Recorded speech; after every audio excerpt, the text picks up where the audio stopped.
Assalamualaikum warahmatullahi wabarakatuh. Perkenalkan, nama saya Putri Wulandari dengan NRP 011118400023. Di sini saya akan menjelaskan mengenai jawaban saya pada evaluasi tengah semester mata kuliah instrumentasi medis yang diampu oleh Bapak Endarko. Langsung masuk ke soal yang pertama, yaitu maaf, saya langsung ke soal yang paling mudah terlebih dahulu, yaitu soal nomor 4.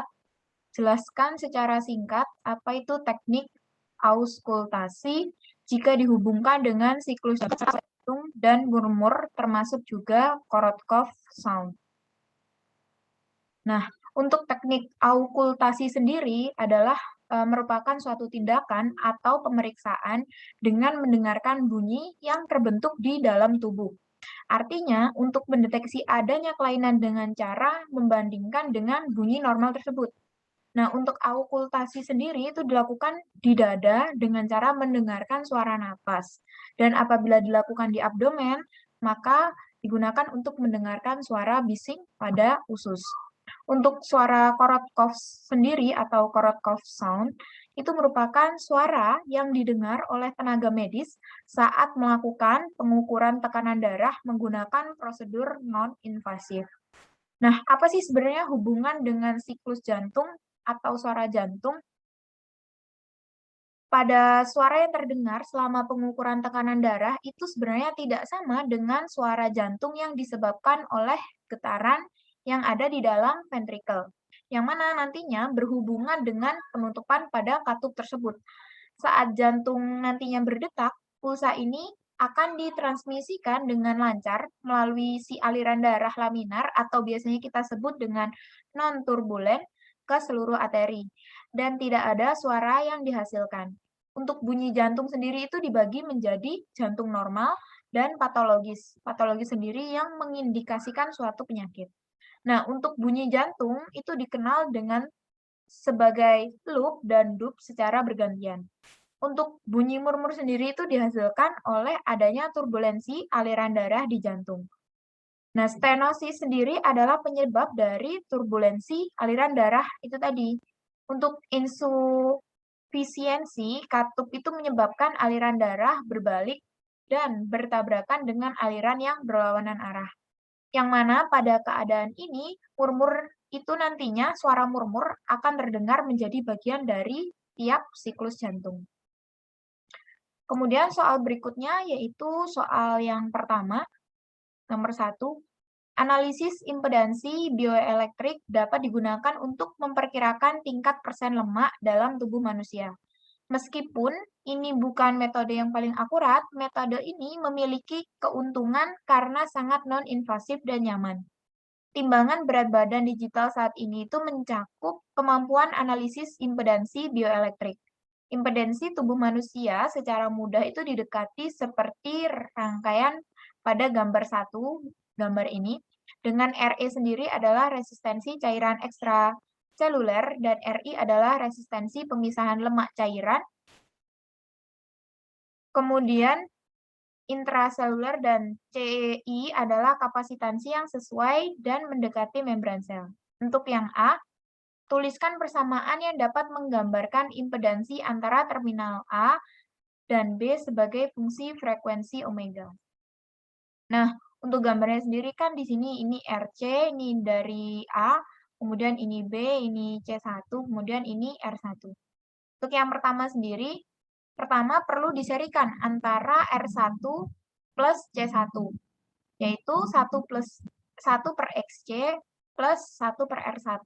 Yang mana nantinya dengan menggunakan XC sama dengan 1 per omega C, atau omega dikalikan 2 PF.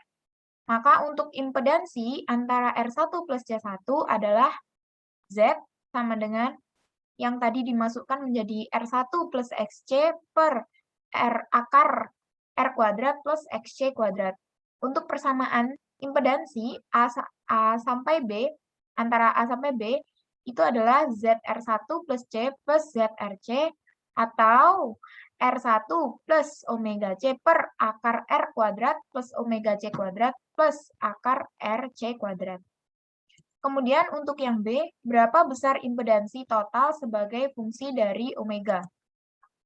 Untuk impedansi totalnya sebenarnya itu hampir sama, sehingga tinggal diakarkan saja, yaitu akar Z berarti kan impedansi, berarti akar RC kuadrat plus dalam kurung 1/XC plus 1/R1. Yang mana 1/XC sendiri ini nantinya bisa diubah menjadi omega C.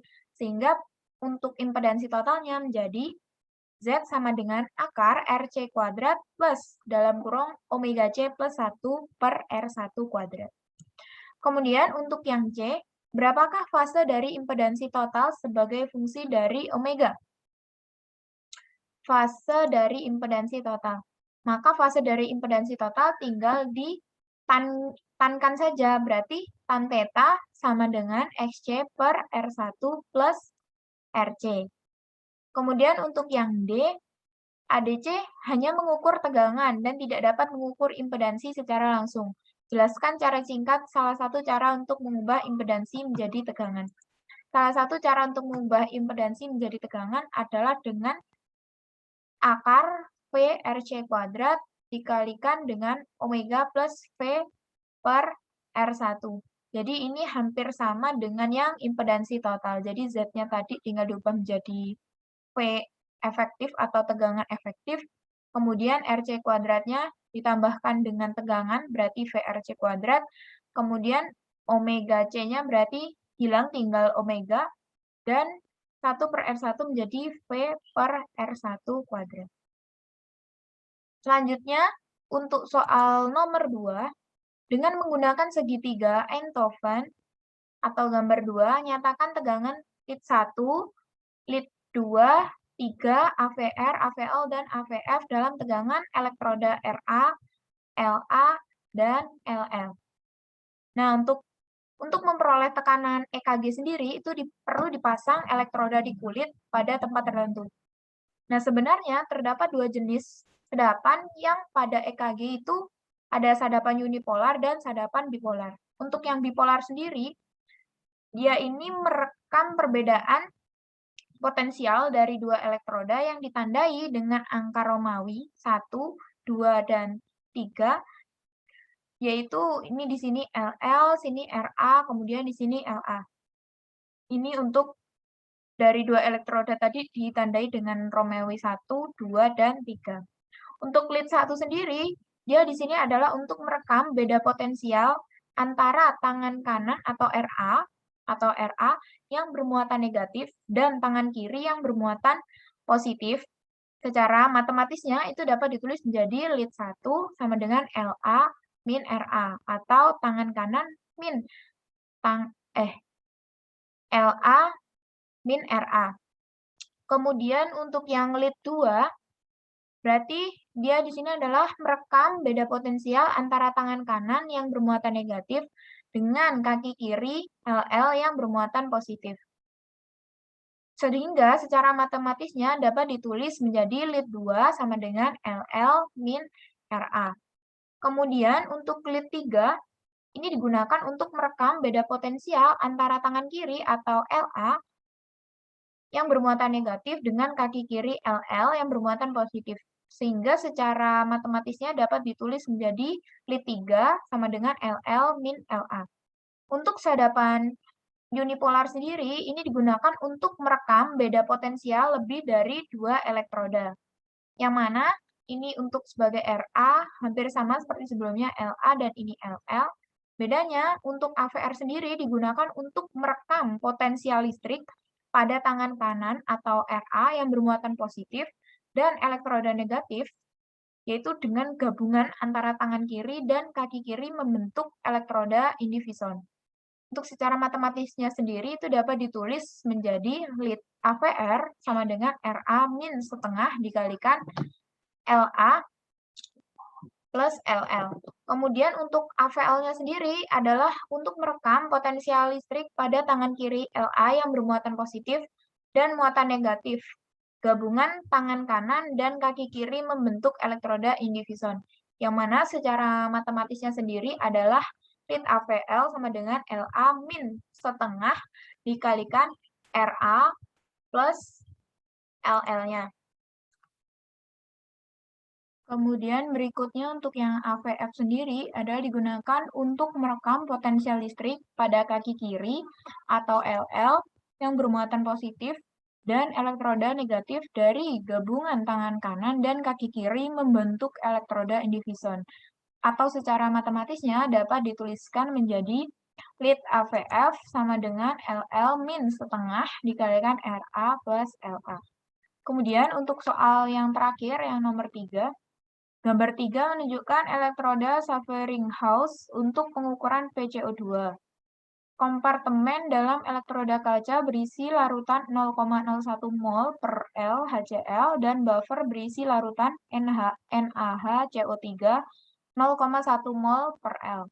Kedua elektroda Ag per AgCl identik dengan potensial setengah half atau half potensial EAg per AgCl sama dengan 0,223 mV. Untuk membran antara sampel dan buffer hanya permeabel terhadap CO2 untuk menyamakan konsentrasi di kedua sisi. Potensial Nernst untuk ion tipe An dengan valensi N pada suhu kamar diberikan oleh Nernst sama dengan sekian. Langsung masuk ke pertanyaannya saja. Yang pertama, yang ditanya Vout sebagai fungsi pH dalam larutan buffer. Nah, untuk Vout-nya sendiri, berdasarkan persamaan tadi kan ada V sama dengan Nernst plus E half col plus glass min E half col rho sama dengan Nernst. Nah, untuk persamaan itu tadi dapat diubah menjadi V glass min V rho sama dengan RT per F logaritma H plus buffer per H plus glass. Nah, untuk hasilnya sendiri adalah 62 microvolt untuk pH glass min pH buffer. Untuk A sendiri tadi kan ditanyakan Vout sebagai fungsi pH dalam larutan buffer.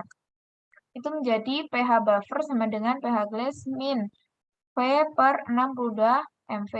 Nah, sedangkan untuk yang B, Vout sebagai fungsi PCO2 dalam larutan uji, ini jawabannya menjadi EAg per AgCl, karena tadi kan ada persamaan ya. Di sini EAg per AgCl sama dengan 0,223 mV untuk half potensialnya. Sehingga dimasukkan ke dalam sini menjadi Nernst sama dengan 62 mV per N log 10 A pangkat N per A pangkat N untuk yang I, dan PCO2-nya menjadi 100 mmHg per mol per L kuadrat dikalikan H positif dikalikan HCO3 negatif. Nah, untuk Nernst-nya sendiri menjadi 60 mV per 1 dikalikan log 10.